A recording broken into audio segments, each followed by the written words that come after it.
नमस्कार दोस्तों, मैं हूं मनोज कुमार गुप्ता। आप देख रहे हैं मेरे चैनल को जिसका नाम है रेगुलर क्लासेस फॉर अकाउंट। सामने आपको दिख रही है इनकम टैक्स की बुक एससी मल्होत्रा वाली, और चैप्टर चल रहा है इनकम फ्रॉम सैलरी, और क्वेश्चन नंबर चलेगा 43। ठीक है, तो 43 क्वेश्चन थोड़ा बड़ा लग रहा है, तो ध्यान से करना, ध्यान से समझना। मैं समझाने की कोशिश करता हूँ। पहले आप स्क्रीनशॉट ले लो, तो आपको यहाँ से क्वेश्चन साफ दिख रहा होगा।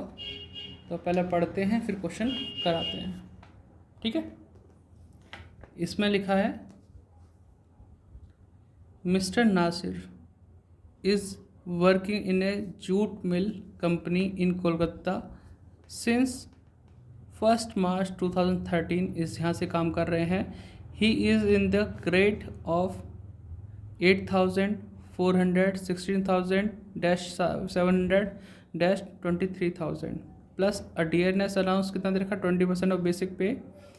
फिर लिखा half of which enter into retirement benefit. ठीक है, तो आपको बताया गया है कि ये अलाउंसेस तो मिलता है कितना, 20%, half of which enter into retirement benefit. मतलब आपका एच आर की कैलकुलेशन के लिए डी ए आप आधा जोड़ सकते हो, जो भी बनेगा आपका। He contribute 12% of his salary and 1/2 DNS allowances. मतलब वही वाली बात है कि जो भी अलाउंसेस का 1/2 में कॉन्ट्रीब्यूट किया है 12% के हिसाब से, लेकिन 12% के हिसाब से तो माफ़ होता है, होता नहीं होता। रिकॉग्नाइज प्रोविडेंट फंड में तो कोई बात नहीं। During the previous year he took a loan, कितना लिया, 40,000 का, from his provident fund for his daughter marriage. Loan लिया, out of which he repaid 4,000 during the year by way of deduction from his salary. Loan लिया, उसकी कटाई कैसे हो रही है, सैलरी में से कटता जा रहा है वो।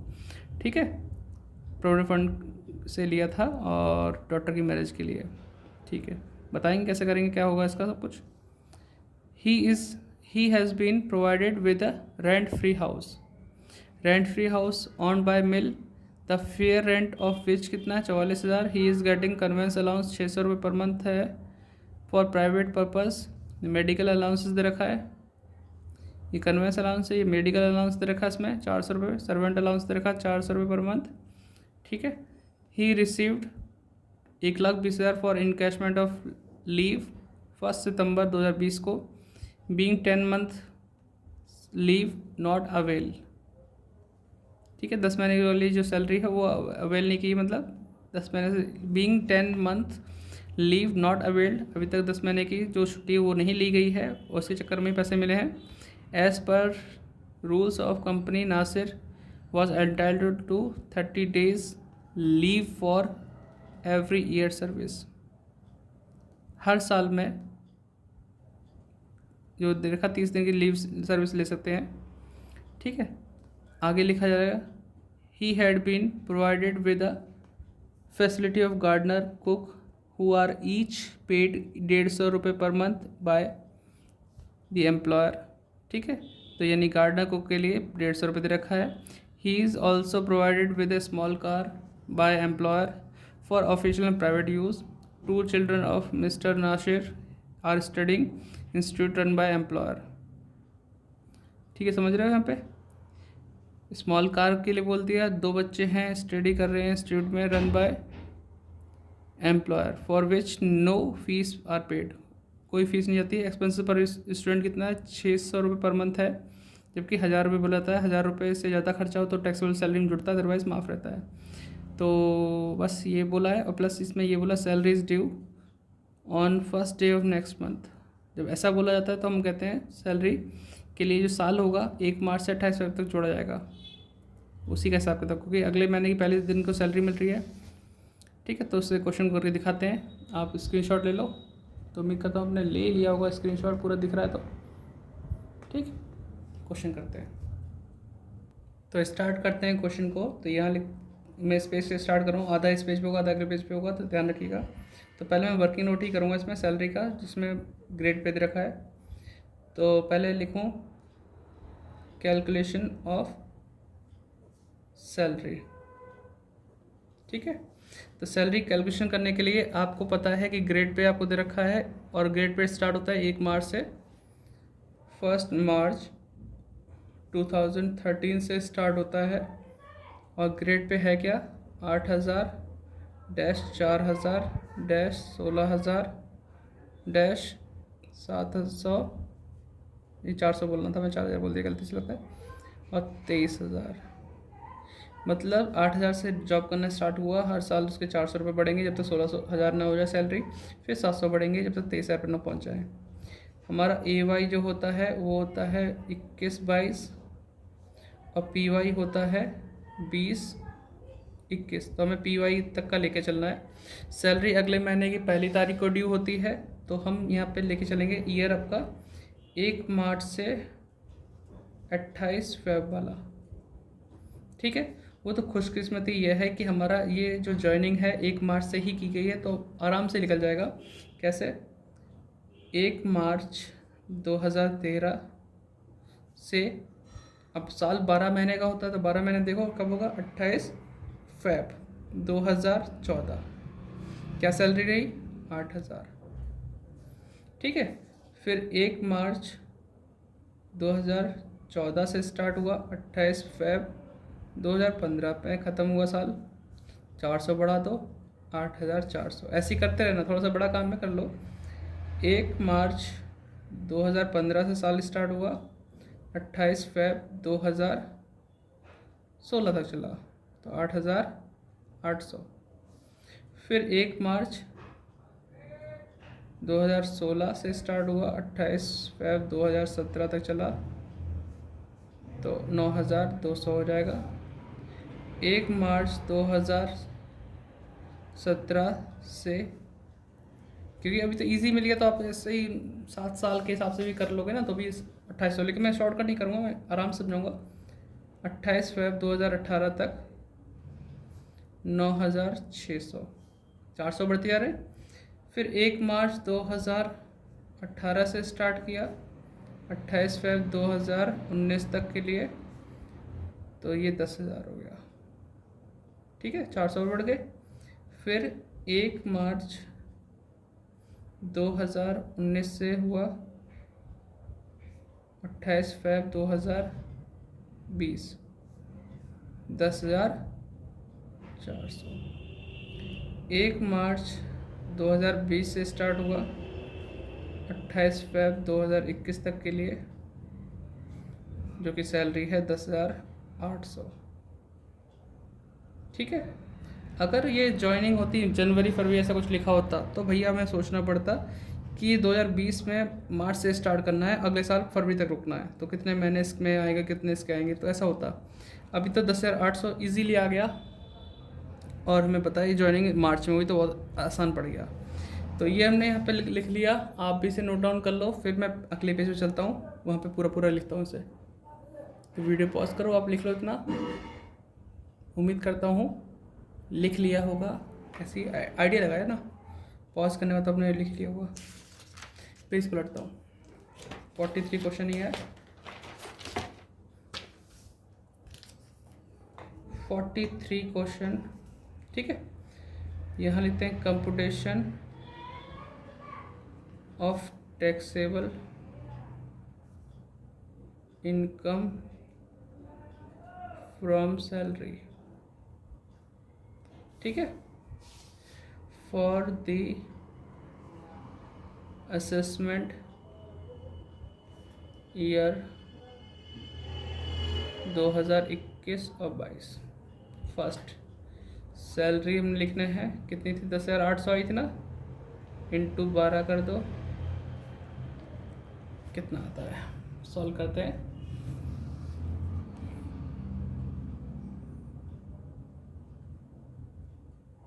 दस 800 इंटू 12, 129,600।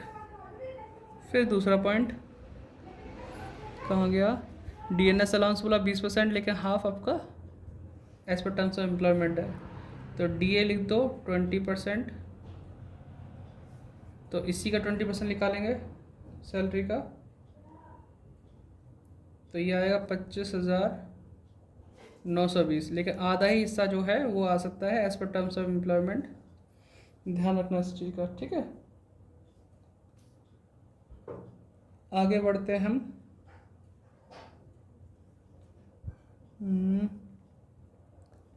यहाँ तक पहुँच गए थे। ही कंट्रीब्यूट 12% ऑफ, अभी तो रुक जाओ, इसका 12% तो ये माफ़ी हो गया एक तरह से, है ना, लेकिन बाद में लिखेंगे। पहले और देख लो कुछ और मिला है क्या।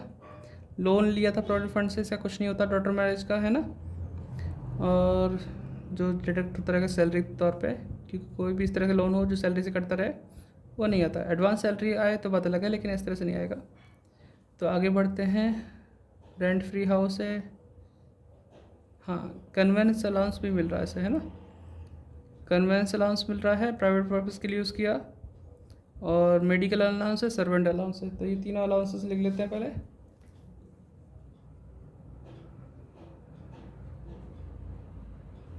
कन्वेंस कहाँ गया, कितना था,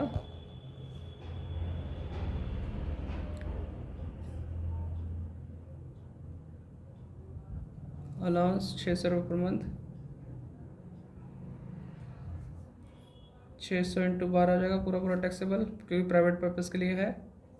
आगे चौथा पॉइंट, और मेडिकल अलाउंस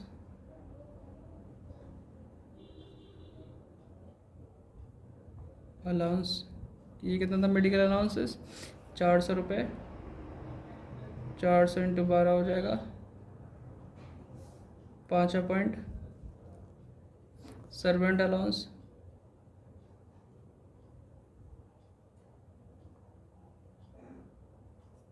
ये भी 400 है, 400 इंटू 12 4800 हो गया। फिर उसे रिसीव किया इनकैशमेंट और लीव, ये लिखा है ना लीव पे, तो ये भी पूरा पूरा टैक्सेबल आएगा, क्योंकि अभी रिटायरमेंट का कोई मैटर तो हुआ नहीं, पहले ही मिला हुआ।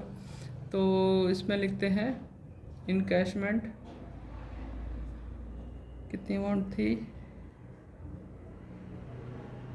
1,20,000, 1,20,000 पूरा पूरा टैक्सेबल हो जाएगा, क्योंकि रिटायरमेंट के टाइम पे मिलता था तो हम कुछ सोचते भी। ठीक है, ये आ गया। फिर क्या मैटर था, अभी तो जॉब कर ही रहा है। कहाँ है, कहाँ यहाँ तक हो गया था। He provided with the facility of gardener cook. सातवां, गार्डनर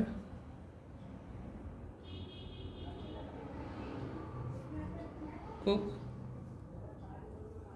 और भी कोई है, गार्डनर कुक, ये 150 पर मंथ, दो ही आदमी थे। 150 इंटू 12, 150 इंटू 12 1800, 1800, ठीक है। और कोई स्मॉल कार मिल रही है ऑफिशियल, हाँ। He is also provided with small car employer official और प्राइवेट यूज़, लेकिन इसमें ये नहीं बोला खर्चा कौन कर रहा है, तो हम सोचेंगे खर्चा एम्प्लॉयर ही कर रहा है, जब कुछ नहीं दे रखा।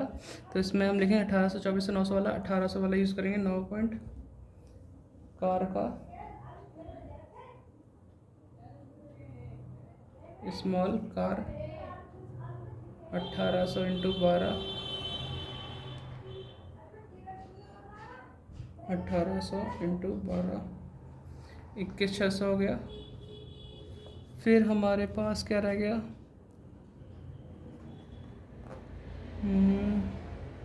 इंस्टीट्यूट वाला था। इसमें एजुकेशन को फ्री एजुकेशन हो जाएगा, माफ़ हो जाएगा, इसमें तो नील रहेगा, क्योंकि 10 पॉइंट फ्री एजुकेशन एग्जाम्प्ट मान लो या नील कर लो, क्योंकि ऐसा है, क्योंकि यहाँ जो खर्चा था 600 रुपये पर मंथ था। 1,000 रुपये से ऊपर का खर्चा होता तो टैक्सेबल मानते हैं हम, जितना भी खर्चा होगा वो सब। तो फिलहाल तो और कुछ नहीं बचा। एक हमारा पॉइंट ऊपर रह रहा है RPF वाला, जो कि हमारा यहाँ पे, और एक और था, हाउस भी था इसमें, प्रोविडेंट फंड, और कहाँ दिख रहा है यार, कंट्रीब्यूट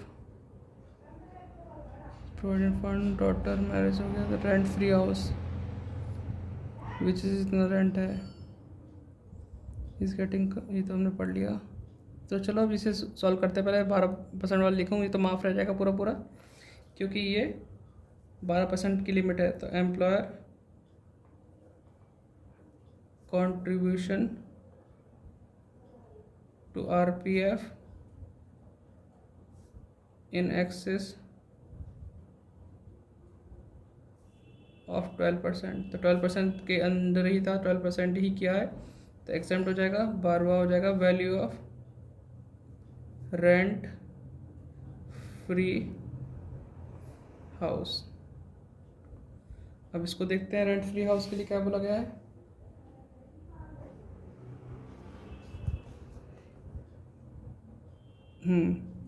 तो यहाँ पे क्या था, नासिर कोलकाता में मिल में थे और इसमें बोला गया है, कहाँ से पॉइंट था इसका, ही has been provided with a rent free house on by mill, mill का है खुद का, ठीक है। तो फेयर मार्केट वैल्यू दे रखा है, कन्वेंशन हाउस, लेकिन इसे नहीं बोला पॉपुलेशन क्या है, पॉपुलेशन नहीं बोला, कुछ नहीं बोला।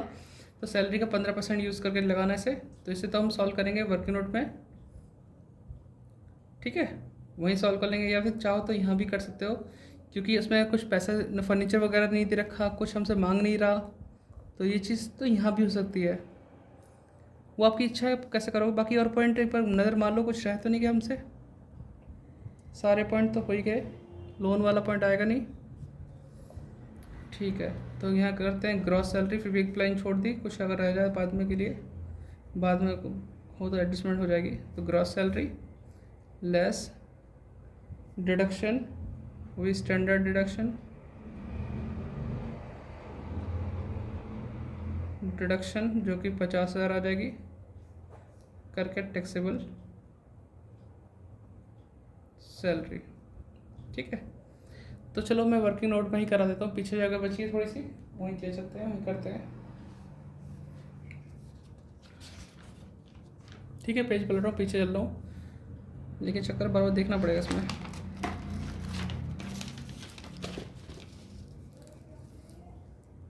ये फर्स्ट हो गया था, सेकंड यहाँ लेते हैं, ठीक है। Value of rent free house, ठीक है।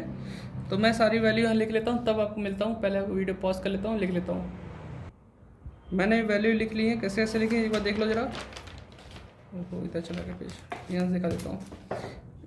Value of rent free house के लिए हम लिखते हैं सैलरी, DPDA, इसका आधा पार्ट लेंगे DA का, कन्वेंस अलाउंस जो जो हमें मिल रहे हैं कैश अलाउंस के रूप में, कन्वेंस, मेडिकल और सर्वेंट, इन सबको लेंगे यहाँ तक, बस इसका DA का आधा पार्ट लिया जाएगा। और हम ये सोचेंगे पॉपुलेशन ऐसी है जहाँ पे 25 लाख से ज़्यादा आबादी है, जब कुछ नहीं दे रखा तो, है ना।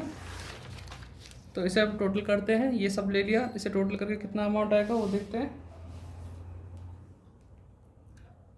फर्नीचर वगैरह कुछ नहीं दे रखा, तो 129,600 प्लस 12960, ये DA का मैं आधा कर चुका हूँ ऑलरेडी, 7200 प्लस 4800, फिर प्लस 4800, तो 1,59,360 आया, 159,360, इसका लिखूँगा 15%, क्या होगा,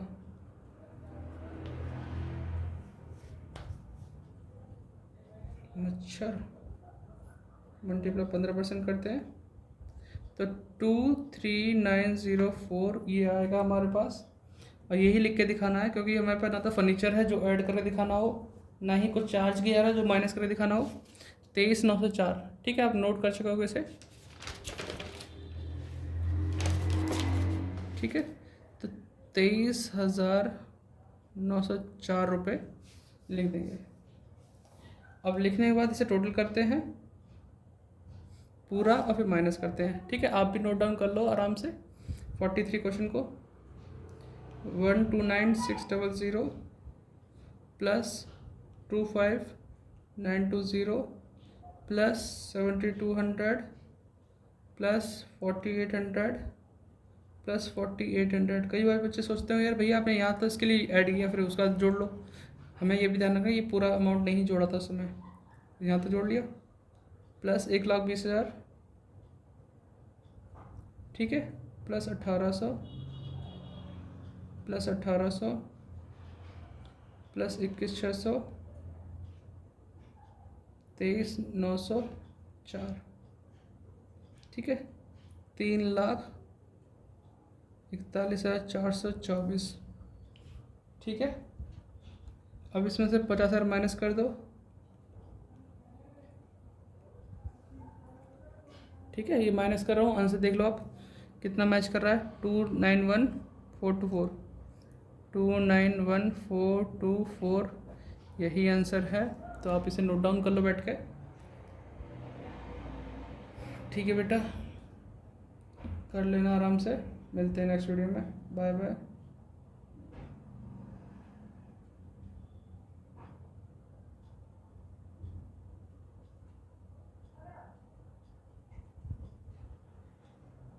ठीक है बेटा, मिलते हैं, बाय।